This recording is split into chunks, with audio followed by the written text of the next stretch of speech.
আমি শুরুতে এই কোরআন নিয়ে আপনাদের সামনে খানিকটা কথা বলতে চাই। কোরআনে কারীম হচ্ছে আল্লাহর আকাশের নিচে জমিনের উপরে সবচেয়ে আজীব এবং আজিম কিতাব। এই কিতাবের চাইতে মুবারকময় কিতাব, এই কিতাবের চাইতে শ্রেষ্ঠতম কিতাব, এই কিতাবের চাইতে আর অন্য কোন উন্নত কিতাব আছে বলে আপনারা কি মনে করেন? পৃথিবীতে আল্লাহর আকাশের নিচে জমিনের উপরে সবচাইতে সেরা কিতাবের নাম কি? চিল্লে বলেন কি নাম? কোরআন। এই কোরআনের তাফসীর হবে এখানে আজকে। মাহফিলের নাম হচ্ছে তাফসীরুল কোরআন মাহফিল।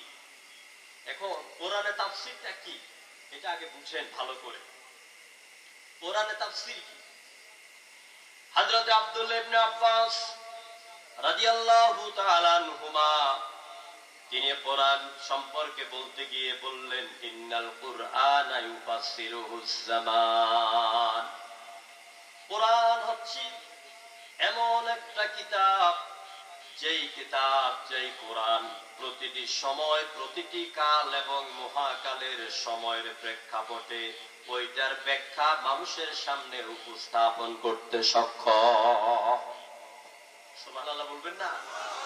যেই সময়, যেই প্রেক্ষাপটে তাফসীর করার দরকার, যেই কথা বলার দরকার, যেই কথা শোনার দরকার, যেই কথা দিয়ে মানুষকে সমাধান দেওয়ার দরকার, সেই রকম যোগ্যতা রাখে যেই কিতাব, সেই কিতাবের নামে হলো কোরআন। পৃথিবীতে কোরআন ছাড়া অনেক কিতাব আছে।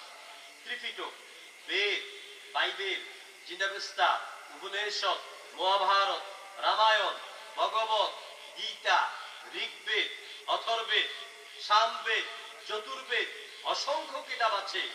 কোন কিতাবের ভিতরে আপনি এই কথা পাবেন না যে বেদ, জিন্দাবেস্তা, সাম এগুলি সময়ের প্রেক্ষাপটে মানুষের সমস্যা সমাধান দেওয়ার মতন যোগ্যতা রাখে এইরকম কোন কিতাব এবং কিতাবধারীরা এরকম গ্যারান্টি যুক্ত কথা বলতে পারবে না।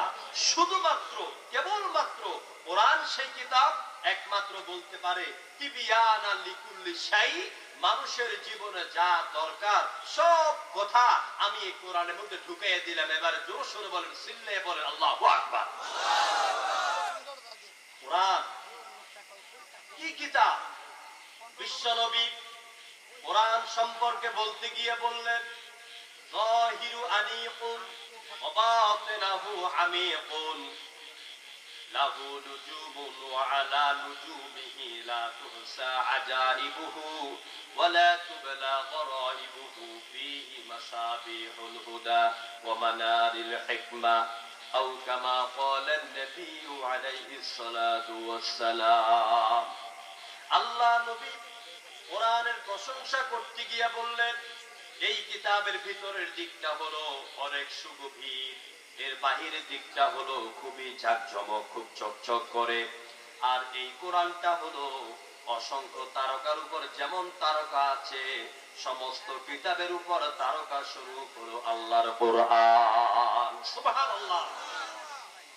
লা তুহসা আজাইবুহু ওয়া লা তুবলা গরাইবুহু। এই কোরআনের চাকচিক্য, কোরআনের আকর্ষণ কোনদিন কমবে না। ১৫০০ বছর আগে এই পৃথিবীবাসীর কাছে কোরআনের যে আকর্ষণ ছিল, এখন মনে ১৫০০ বছর পরে কোরআনের আকর্ষণ আমাদের কাছে কমে গেছে নাকি? কথার জবাব দেন, কমে গেছে। দিন যত যায় তত কোরআনের আকর্ষণ বাড়ে না কমে? বছরের পর বছর, ২-৪-৫ বছর পরে পরে বের হয় হাফেজ নাজমুস সাকিব, বের হয় হাফেজ তাকরিম, হাফেজ আবু সালেহ, যারা বিশ্বজয়ী হাফেজ, আল্লাহ কোরআনকে সারা পৃথিবীতে সমাদৃত করেন। জোরকর সুবহানাল্লাহ। এরপরে বিশ্বনবী বলছে, ফীহি মাসাবিহুল হুদা ওয়া মানারিল হিকমা। এটি হচ্ছে হেদায়েতের প্রদীপ, হেদায়েতের প্রজ্বলিত প্রদীপ, চেরাগ।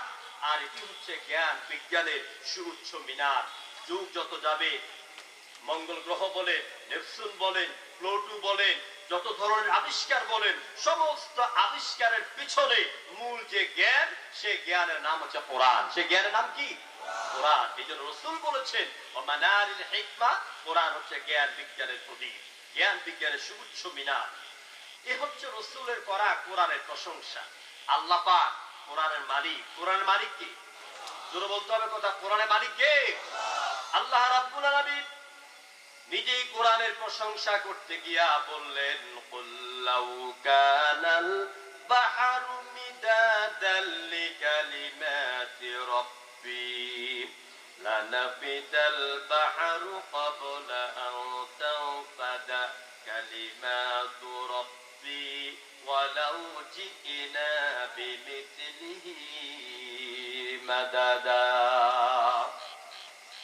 আল্লাহ তাআলা বলেন নবী আপনি বলুন আমার রবের কালামের লেখা ব্যাখ্যা করার জন্য, লেখার জন্য, কালামের ব্যাখ্যা করার জন্য, বলার জন্য যদি তামাম পৃথিবীর আটলান্টিক মহাসাগর, প্রশান্ত মহাসাগরের মতন, আরব সাগরের মতন 7 দরিয়ার পানিগুলিকে কালি বানানো হয়, ওই পানি শুকায় যেতে পারে। ওয়ালাউ জিনা বিমিথলিহি, আবার যদি অনুরূপ 7 দরিয়ার পানিকে কালিতে পরিণত করে আল্লাহর কালামের ব্যাখ্যা লেখা আর বলা শুরু করে দেওয়া হয়, তথাপিও আল্লাহর কালামের ব্যাখ্যা লিখে আর বলে শেষ করা যাবে না। আর আসতে কোন সুবহানাল্লাহ। সুবহানাল্লাহর সাথে দুশমনি আছে মনে নাকি? শত্রুতা আছে? সুবহানাল্লাহ বলে লাভ না ক্ষতি? আমি এখন সুবহানাল্লাহ ওয়াজ করার সময় নেই। প্রিয় ভাইরা, কোরআন হচ্ছে, আমি আগে কোরআন বুঝাচ্ছি, তাফসীরুল কোরআন মাহফিলে এসে যদি আপনি কোরআন সম্পর্কে জ্ঞান অর্জন না করে, এই তাফসীরুল কোরআন মাহফিলে যেন অনেক শূন্যতা থেকে যায়। আজকে সারা পৃথিবীতে আল্লাহর কোরআনকে, আল্লাহর কোরআনের আওয়াজকে দমিয়ে রাখার জন্য, কোরআনের দাঈদেরকে নাস্তানাবুদ করে দেওয়ার জন্য বহুমাত্রিক ষড়যন্ত্র চলছে। চিল্লা বলে ঠিক কিনা? এজন্য আমরা মুসলমান। আমরা কারা? আর চিল্লাই বলেন আমাদের পরিচয় কি? আমাদের পরিচয় মুসলমান। এই কোরআন শুধু মুসলমানদের জন্য নয়, সারা পৃথিবী মানুষের কল্যাণের জন্য এসেছে। আজকে এই কোরআনের বিরুদ্ধে চলছে হাজার রকমের ষড়যন্ত্র।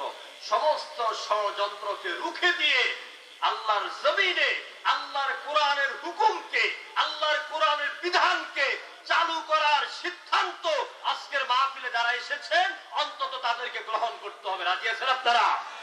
এই